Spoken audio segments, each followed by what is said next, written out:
یہ رمضان جیسا میں نے عرض کیا صرف روزہ رکھنے اور تراویح پڑھنے کی حد تک محدود نہ رہنا چاہیے، بلکہ پہلے سے آدمی 2 کاموں کا اہتمام کرے تو انشاءاللہ یہ انسان کی زندگی میں بڑی خوشگوار تبدیلی لانے کا ذریعہ بن سکتا ہے۔ 2 باتیں، ایک بات یہ کہ اس رمضان کے مہینے میں اس بات کا تو پکا عزم کر لے انسان، اس پورے مہینے میں انشاءاللہ کوئی گناہ نہیں کروں گا۔ ورنہ آپ سوچئے رمضان کے مہینے میں آدمی نے اللہ تعالیٰ کے حکم کی خاطر کھانا چھوڑ دیا، پانی چھوڑ دیا۔ کھانا حلال تھا کہ حرام تھا؟ حلال تھا، مگر حلال کو بھی چھوڑ دیا۔ پانی پینا حلال تھا کہ حرام تھا؟ حلال تھا، مگر اللہ کے لیے چھوڑ دیا۔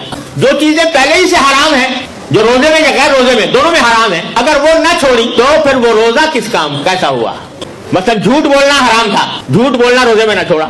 غیبت کرنا حرام تھا، غیبت کرنا روزے میں نہ چھوڑا۔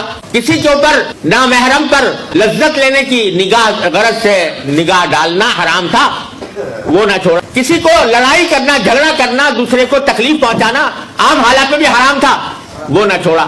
تو بھائی جو حلال چیزیں تھیں وہ تو چھوڑ دی رمضان میں، لیکن جو پہلے ہی سے حرام تھی وہ نہ چھوڑی، تو یہ کیسا روزہ ہوا؟ اس سے تقویٰ کیسے حاصل ہوگا؟ تو تقویٰ اس وقت حاصل ہوگا جبکہ حلال چیزیں تو چھوڑی ہیں، حرام چیزیں بھی چھوڑو۔